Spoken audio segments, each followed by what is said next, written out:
One of the things we're going to find as restrictions gradually lift is a post-crisis window of opportunity. People who've been going through this massive, multi-angled, difficult season, in other words, all of us, are having a lot to process. There's a lot of things we're working through, a lot of griefs and losses we had to endure. And because there's all this accumulated soul stuff and emotional stuff inside of all of us, what's happening is we've got a lot to share, but we don't have social opportunities, one-on-one, face-to-face ways to share them. So that brings up an opportunity and a challenge for us leaders, pastors, elders, those who care for other people. We have this challenge where we are so focused on right now and getting our organizations through this and programs and what will we do that we're not necessarily thinking about when those restrictions start to lift, what will we do? The temptation's going to be to try to get our normal back, to put everything on hold until we have our worship services, our Sunday school classes, our small groups, all the programming that happens in the church building. And until that happens, we're kind of on hold.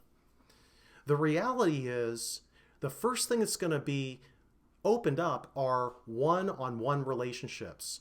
Our people are going to be able to go and do things and see people one-on-one in a way that doesn't need the church building for it to happen. So there's this window of opportunity between when the building can happen, when the stuff happening there, and when people are open to process, to talk, they're hungry for social interaction, and in this gap, are we ready?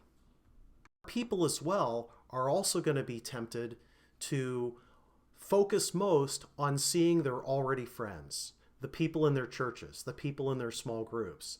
And we need to do that to reconnect one-on-one, face-to-face, person-to-person. That's good. The problem is if we only do that and don't reach out to people outside the church who are also processing, whose hearts are open, are ready. In other words, there's a gap between wanting to reconnect with our existing friends in Christ and the needs of people, the readiness of people to do some processing, to have some friendship, to have someone who would care and listen to them in the immediate days when the crisis begins to lift and one-on-one relationships, face-to-face time can happen again. And the question for our congregations is, what will we do? How do we do it? How do we help our people seize the opportunity they're going to have, this short window where people have this pent-up desire to talk, to process, to work through their stuff, and lacking that person in their life who would actually listen and do it with them? So how this is done is we do this by listening and sharing. First of all, we can ask others about what they've just been through. Tell me about your pandemic experience. What were some of the highs? What were some of the lows? What were some of your finest moments? What were some of the moments you're not very proud of and wish you had done things differently? What did you learn about yourself when you went through this crisis? What are some things that came at you that you didn't even know were there, that rose up within you that you didn't even know were there? So people just have a lot that maybe a friend could help them think through at this time. Of course, that brings up when we ask people and listen long and draw them out, they're naturally going to ask us, what about you? What did you go through? And this is where we get to share our own down moments and failings, our own insights, our own things that we've learned. And central to that believer's process is we had the Lord to walk with us through this. We gained some insights. We learned some things about ourselves. We had some faults and sins exposed, but found forgiveness and freedom when those things were brought to light, confessed, and grace was given us. We had moments where we were courageous and moments where we were kind of selfish. So this confession of sin, this open-souledness in response, creates reality, creates believability. It's very interesting, and it draws people to us in this sharing exchange. The third step in these holy conversations, these gentle interviews, these listening tours that we're going on with people that don't know Jesus, has to do with what helped you. What got you through the crisis? We want to ask people what got them through it, and if it was enough, if it really was helpful. And it's okay, no matter what they answer, it's like something helped them, that's great.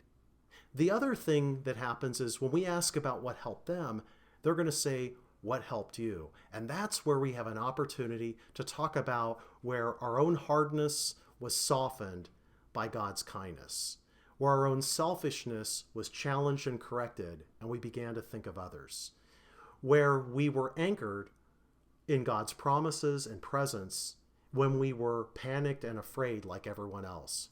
Our testimony is not a testimony of perfection, it's a testimony of honesty and redemption. So here's the takeaway from this post-crisis window of opportunity for one-on-one conversations. There is a short window where people are just beginning to socialize and have a lot inside of them, and if we're willing to listen, if we're willing to hear and respond and reach out to them and just get together one-on-one when we're allowed to do that, we're going to have opportunities to listen, to care, and most importantly, in response to caring about them, they're going to ask naturally, be curious about what helped us, what did we learn, how did we work our way through the crisis. And that's where, my friends, it'll be time for a gospel opportunity, decision time, care time. So anyway, don't waste this coming season by being unprepared. And again, first phase of readiness is dealing with our own souls. Second phase is having dealt with our souls. Now we're in conversation, one-on-one, individually with people, and we're trading these stories of survival and growth and challenge. And in that, in our side at least, the spotlight's on Jesus.